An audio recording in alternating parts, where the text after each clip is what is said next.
पटना में राबड़ी आवास पर सीएम नीतीश के मुलाकात पर अब सियासत तेज है। जिस तरीके से back to back CM Nitish ने लालू से मुलाकात की है, उसे लेकर बीजेपी ने सीएम नीतीश पर जमकर तंज कसा है।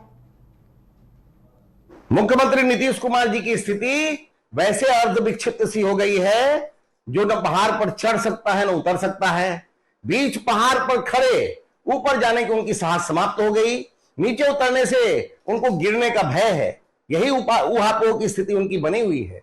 जब से ललन सिंह जी का सुर बदला है, तब से वो और भी भयाक्रांत हैं। ये वही ललन सिंह हैं जिन्होंने लालू प्रसाद जी के खिलाफ पुख्ता दस्तावेज देकर के उनके खिलाफ जांच कराई।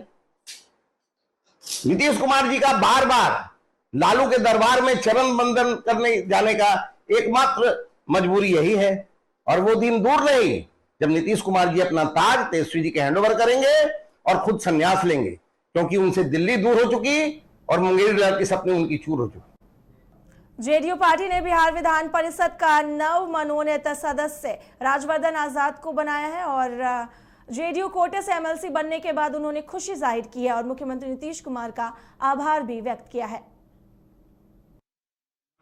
24/2/2023 के प्रभाव और अखंडता अक्षुण्ण रखूंगा। आपने देखा होगा शपथ ग्रहण जो है उसमें लिखा हुआ है कि मैं इस जिम्मेदारी को ईमानदारी से, सच्चे मन से, सच्चे लगन से और सच्ची भावना से और बिना किसी भेदभाव के मैं सेवा करूंगा। यही हमने गया national road map party of India के उत्तर पूर्वी भारत के मुख्य कार्यालय का उद्घाटन पार्टी के राष्ट्रीय अध्यक्ष हाफिज बुरहानुद्दीन साहब और राष्ट्रीय महासचिव मोहम्मद शकील अहमद ने संयुक्त रूप से फीता काटकर किया। जिले के बेला प्रखंड के भलुआ पनारी रोड पर इस कार्यालय का उद्घाटन किया गया है और मौके पर राष्ट्रीय महासचिव मोहम्मद शकील अहमद ने बताया कि कभी प्राचीन भारत में मगध की धरती से पूरे भारतवर्ष पर शासन किया जाता था। इसी को ध्यान में रखते हुए पार्टी ने उत्तर पूर्वी भारत का मुख्य कार्यालय मगध क्षेत्र में स्थापित करने का निर्णय लिया है। और हाफिज बुरहानुद्दीन साहब ने बताया कि national road map party of India आने वाले लोकसभा चुनाव में पूरी तैयारी के साथ बिहार के सभी 40 सीटों पर अपना उम्मीदवार खड़ा करेगी, क्योंकि बिहार में अल्पसंख्यक, दलित, पिछड़े और गरीब और अगड़ी जातियों से नए लीडरशिप उभारना है ताकि बिहार का चौमुखी विकास संभव हो सके। हमारी नई जनरेशन के अंदर से या कुछ लोग इस तरह के हैं, उनके दिलो दिमाग से निकालनी पड़ेगी। ऐसी सोच हमें डेवलप करनी चाहिए।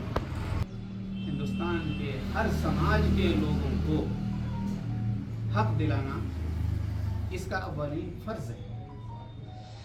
यानी पहला जो फर्ज है national road map party of India का, वो यही है कि सबको बराबरी का हक दिलाए। और national road map party of India चेहरा ज़रूर आपको मुस्लिम नज़र आ रहा है, इस्लामी चेहरा नज़र आ रहा है, लेकिन हमारे यहाँ कोई ऊंच नीच नहीं, हमारे यहाँ सबको बराबरी है। मगध की धरती से पूरे भारत में शासन किया गया प्राचीन काल में, तो इस धरती का बहुत बड़ा महत्व है भारत में।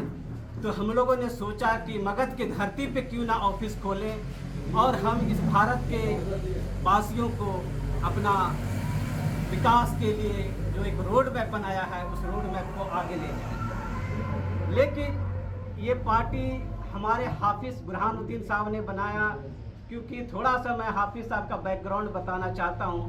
हाफिज साहब हमारे मदीना शरीफ में इमामत किए हैं और हमारे हुजूर सल्लल्लाहु अलैहि वसल्लम के जो रोज़ा रसूल जिसको ग्रेवयार्ड कहते हैं उनके खादिम रह चुके हैं, जो कि पूरी दुनिया में इसका अहमियत है। और इनसे बड़े बड़े राजा दूसरे देश का परमिशन मांगते थे, तब हाफिज साहब हमारे उनको मिलने का या देखने का अनुमति देते थे।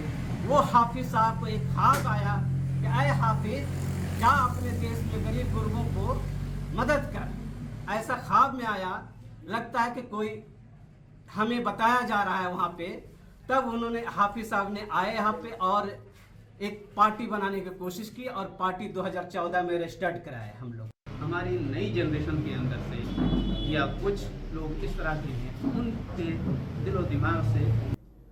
वैशाली जिले में बैंक लुटेरों से लुटेरों से लोहा लेते शहीद हुए मुंगेर निवासी अमिताभ बच्चन का पार्थिव शरीर जैसे ही उनके पैतृक आवास पर पहुंचा और उसी बीच भीड़ उमड़ पड़ी। ग्रामीणों ने भारत माता की जय, शहीद जवान अमर रहे के नारे लगाए। मुंगेर एसपी सहित पुलिस विभाग के आला अधिकारियों ने पहुंचे शहीद जवान को सलामी दी और शहीद जवान का अंतिम संस्कार भागलपुर जिले के सुल्तानगंज गंगा घाट पर संपन्न होगा।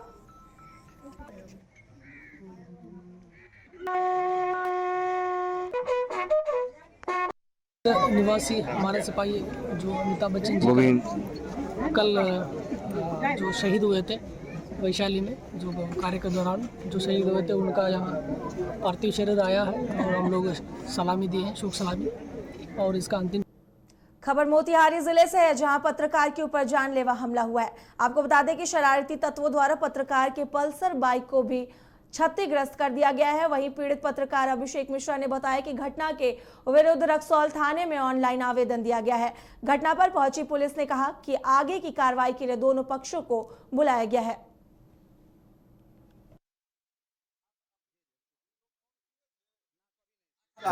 बहुत सारे लोग हैं, आप गांव में पता कर सकते हैं कि उसके पति का हत्या कैसे हुआ और उसका हिस्सा उसको क्यों नहीं दिया। खुद बात महिला आपको बताएगी। दो छोटे छोटे मासूम बच्चे को किसी तरह अपना गुजर बसर करके बर्तन धो माज के अपना परवरिश करके यहाँ तक पढ़ा लिखा के लाई है। उसके पास खाने के लिए कुछ नहीं, एक एक चावल के लिए वो भटक रही है न्याय। तब उसके बाद ऐसा उसके साथ हो रहा है गाँव में ही, तो मतलब ऐसा लग रहा है कि दुशासन का सभा लगा हुआ है, उसका चीर हरण हो रहा है और सारा लोग तमाशगीर बन के देख रहा है। उसका आबरू इज्जत बचाने वाला कोई नहीं। इस तरह का रहेगा तो मानवता तो शर्मसार हो रहा है। अगर किसी के द्वारा उसकी इज्जत आबरू को बचाया जा रहा है तो उसके ऊपर FIR कर दिया जाएगा। अच्छा, जैसे बताया जा रहा है कि आप महिला का आप गवाह भी बने जी, तो ये आपका गाड़ी कैसे कूचा गया? गवाह बने इसके वजह से कूचा गया? बस यही कारण है। हम उसमें गवाह बन गए, आई विटनेस हैं, गवाह बन गए। कल थाना अनुसंधान में पहुंची हुई थी। अनुसंधान के क्रम में हमने अपना बात को रखा, गवाही दिया। उसी को लेकर ये सभी ग्रामीण जो है उग्र हो गए और उग्र होकर उनके जो पटीदार हैं उग्र हो गए। किसी तरह हमारा जान बच पाया है। हम वहाँ किसी तरह से